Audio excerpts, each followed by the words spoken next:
So I want to thank our reader and our musicians, Gary Lynn Floyd, Karen Drucker, and of course our own CSL music team. Always love how the music supports the message. And as we begin our journey through living untethered, I want to acknowledge that some of what you may hear are concepts that we covered in the Untethered Soul series, but it's from a slightly different perspective. And these repeats, so to speak, provide us an opportunity to dive deeper into the self, that self with a capital S, and to truly live untethered. And today we're concentrating on part 1, conscious awareness, which includes the first 5 chapters of awareness of self, the conscious receiver, living inside, the 3-ring circus, one of my favorites, and finally exploring the nature of things. In this part of the book, Singer emphasizes conscious awareness as not merely a concept to be understood, but a path to be lived. So first, let me give you your question for the week. What is that one choice that you can make today to be aware of your inner dialogue, to accept what is, to become a conscious receiver, and to return to the seat of yourself? One more time. What is that one choice you can make today to be aware of your inner dialogue, to accept what is, to become a conscious receiver, and to return to the seat of yourself? We're embarking on a journey into acceptance and all the many great gifts it promises. Freedom, peace, inner enlightenment, a journey to self-discovery, as well as liberation from those inner obstacles that prevent us from fully embracing life's potential. And in a world that's so filled up with distractions and noise, Singer beckons us to awaken to the power of conscious awareness, to transcend the limitations of our own minds, and to embrace the boundless freedoms that reside right within each of us. He reminds us that true freedom is not found in external conditions, but rather within the depths of our own being. It is through conscious awareness that we can break free from the shackles of the mind and experience life with clarity, with presence, and with authenticity. And in the first chapter, titled Awareness of Self, we're reminded of that inner voice, that constant chatter within our minds. Singer highlights the importance of recognizing this voice as not our true self, but rather a product of conditioning and past experiences. And as we learned in our previous series on the untethered soul, that voice can be very loud and quite demanding. So before we continue, let's take this opportunity to remind ourselves to be aware of that inner dialogue and to begin the process of disidentification from its influence. I love that term, disidentification from the influence of our inner voice. ACM reminds us constantly that we are not our body. The spirit, not the body, is the altar of truth. And in the text we read, the cause of pain is separation, not the body, which is only its effect. And as you heard in the reading earlier, Singer reminds us of the importance of accepting what is. After all, fighting what is already happening is just bringing suffering upon ourselves. Singer puts it this way: to avoid this burden and be able to fully embrace life, wise ones throughout the ages have taught the importance of accepting reality. Only by accepting reality can we work with the flow of life as it passes by and create a better world. And to create that better world requires us to become the conscious receiver, which is the second chapter in this book, in which Singer describes us as using the mind as a receiver, constantly processing thoughts, emotions, and sensations. And he emphasizes that our true essence lies beyond this mental activity as the conscious observer or receiver of our experiences. Have you ever seen that movie called Up, where the dog gets constantly distracted by squirrels? My friends and I have coined that saying that we just got squirreled because our minds go racing off to another thought rather than the one we originally were focused on. And sometimes it's something entirely different. Sometimes I can't even remember the original thought. But as Singer writes, there was a great saint from India, an enlightened master named Ramana Maharshi. His entire spiritual path was to every moment persistently ask, who sees when I see? Who hears when I hear? Who feels when I feel? Through mindfulness practices and self-inquiry, we can, and I would say we must, awaken to the deeper aspects of ourselves, marking the beginning of our journey towards inner freedom. Singer writes, self-realization, the term for enlightenment the yoga master Paramahansa Yogananda used, means you have fully realized who you are in there. The entire spiritual journey back to the seat of self is not about finding yourself. It's about realizing you are the self. And to realize we are the self requires us to embrace this first part of our journey, conscious awareness.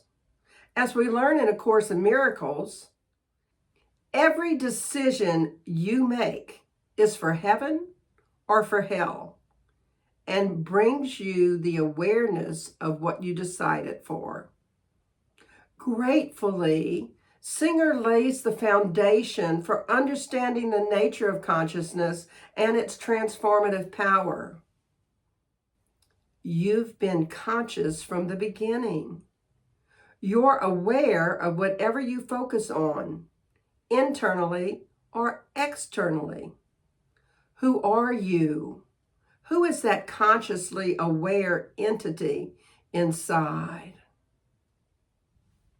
These questions lead us to the topic of the third chapter, Living Inside, where we have the opportunity to explore the concept of identity and the notion of living from within. How often do we define ourselves based on external factors, such as our roles, our possessions, even our relationships? Doing so just leads to a sense of limitation and inner conflict. If we want to truly live from within, it's time to shift our perspective and discover a deeper sense of self that transcends any external labels. After all, they're just that, labels. We all have scripts running through our minds that dictate how we think about the outside world and how we label things. And in A Course in Miracles, we learn, what do your scripts reflect except your plans for what the day should be? The fact they have no meaning in themselves is demonstrated by the ease with which those labels change. And then, in looking back, you think you see another meaning in what went before. What have you really done except to show that there was no meaning there? But you assigned a meaning in the light of goals that change, with every meaning shifting as they change. I know we have all encountered situations in which we made a judgment only to find out with new information or a different perspective that we changed our minds, right?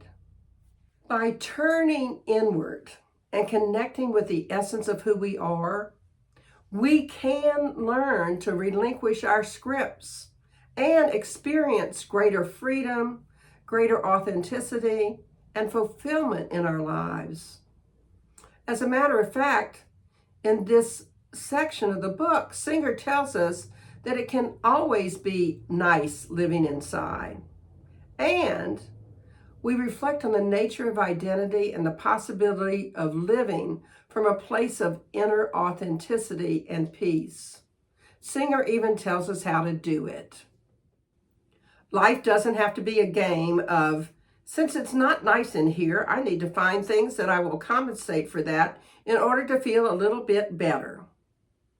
That is what everybody's doing. They're trying to find people, places, and things in the outside world that will unfold in a way that makes it more comfortable inside. People are trying to use the outside to fix the inside. Better to find out why it's not nice inside to begin with. In our attempt to discover those places within that are not nice, we often encounter what Singer calls the three-ring circus, which is the 4th chapter in our text. So what is the three-ring circus? It's a circus representing the dynamics of the mind and the constant activity of 1, thoughts, 2, emotions, and 3, physical sensations. And this inner circle can at times seem chaotic and overwhelming. Have you ever tried to watch all 3 rings under a big circus tent when all of them had activity going on? I find it very frustrating because I don't like to miss anything. And it's hard to process 3 rings of activity all at once. And yet, we always have the 3-ring circus of our mind going on. As Singer puts it, the effect is so overwhelming, it's like a conspiracy against you. The good news is that we have the power to step back and observe it with detached awareness. As we learn in our journey through the untethered soul, we can cultivate a sense of inner calm amidst the tumultuousness of the mind, allowing us to experience greater clarity and freedom. The 3-ring circus offers a great insight into the workings of the mind and reminds us to remember what we always know from Jesus, Buddha, and all the great spiritual masters. The kingdom is within you. You in there are a very great being made in the image of God. But to know that, you have to free yourself from all the inner commotion. And we do that by finding our way back to the seat of self. That's self with a capital S. In the last part of our first section entitled Exploring the Nature of Things, Singer delves into the nature of reality and our relationship with it. In reading the text of A Course in Miracles this week, I came across this sentence. For fear is a call for love, the unconscious recognition of what has been denied. I know you've frequently heard me say that everything is either love or a call for love. And in A Course in Miracles, it says that everything is love or fear. And essentially, love or call for love or fear are essentially the same thing. What struck me was the very next paragraph in which I read these words. Fear and love are the only emotions of which you're capable. One is false, for it is made out of denial. And denial depends on the belief in what is denied for its own existence. Oh my, does denial truly depend on our belief in what is denied for it to exist? And imagine all the possibilities of what has been denied that makes people call for love. Somewhere along the way in the unconscious mind, something that those people wanted and truly believed they needed was kept from them. They were denied it. And then they sent out a call for love. That in itself should send us to being love and loving, right? Much like our passages from A Course in Miracles, Singer encourages us to examine our perspectives and beliefs about the world around us, and to recognize that much of our suffering arises from clinging to fixed notions of how things should be, to living in denial that we desire things that are not going to bring us to the kingdom of heaven within us. So we're invited this week to embrace a mindset of curiosity and openness, and to explore each moment with fresh eyes and a sense of wonder.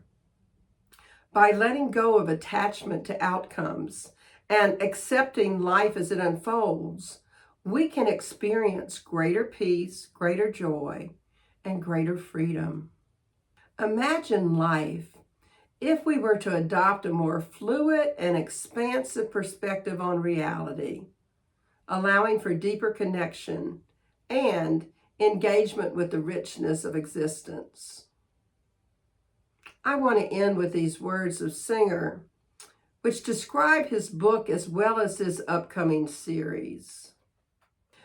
That is the journey before us, to free ourselves from the distractions that keep drawing us away from our greatness and leave us struggling with life. As you come to understand the nature of these objects you are struggling with, you will very naturally be able to release the hold they have on you. That is what is meant by acceptance and surrender. And he continues, the underlying purpose of this book, for you to learn how to let go of 3 great distractors and return to the source of your being. As you will see, this is the only way you can fully enjoy your time here on earth. This is what it means to be living untethered. It doesn't take forceful practices to return to your core. The highest path is learning through your daily life to gradually let go of what is distracting your consciousness. In accepting instead of resisting, you will eventually attain a permanent seat of clarity. It's called becoming established in the seat of self. You will be living in the most beautiful energy you've ever experienced, and it will never stop. During every moment of your life, there will be a beautiful flow of energy that keeps rising with you. I'm looking forward to our journey together through living untethered. So I invite you to remember that conscious awareness is not merely a concept to be understood, but a path to be lived. It's through daily practice and self-reflection and a willingness to let go that we can awaken to the infinite freedom that lies right within us. I know we are each joyfully embarking on this continuing journey upward, guided by the light of conscious awareness, because I have no doubt our lives are becoming a testament to the boundless possibilities of living untethered.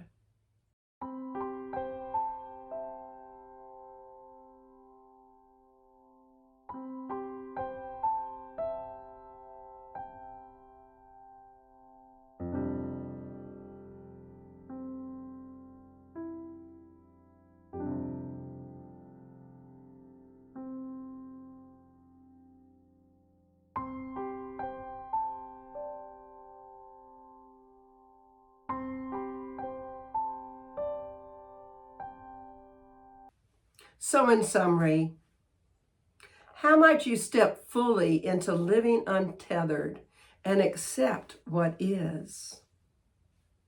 Well, become consciously aware of exactly who you are.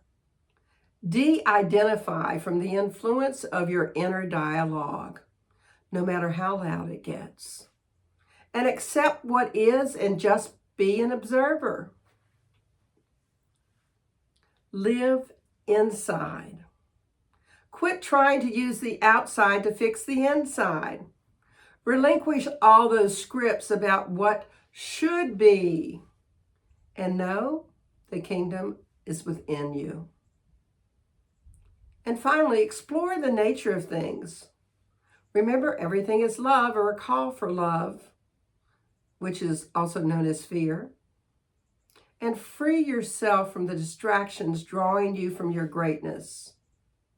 So here is your affirmation for the week.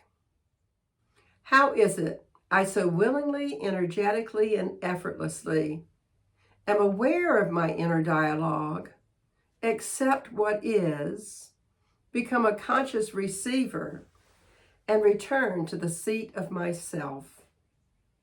And I challenge you this week to make a conscious choice, to become a conscious receiver, to let go of whatever is distracting your consciousness. That three-ring circus can be a pandemonium. And then examine your perceptions and beliefs about the world around you. Find a way every day to notice if you're accepting or resisting what is. Let's pray. We take a collective breath. And we know the nature of the divine, the love, the joy, the freedom, the grace, the authenticity, the wisdom, the safety, the love. And we know that each of us has all of that right within us. As children of the divine, all of that love, all of that wisdom, all of that joy is right where we are. Part of our spiritual DNA. And what I know to be the truth is that we are each recognizing this week where we aren't aware of what's going on. We're becoming a conscious receiver and watching all of those times in our lives when we're being influenced by that loud chatter within. And I know that we're remembering that everything is love or a call for love. So we can free ourselves from any distractions and draw fully into our greatness. So I am grateful that you spent some time with us today. And I'm knowing that you received something that's drawing you closer to that conscious awareness 24/7. So it's with great gratitude that I release these words into that law of mind, spirit, and action, knowing the truth. The yes has already been said. So all we need to do is just receive. So knowing that, I say amen, and we affirm it together. And so it is. I am so grateful for everyone that continues to participate in donating to our community. And I thank each and every one of you for showing that you appreciate this community with your dollars. Thank you very much. Enjoy our offertory song.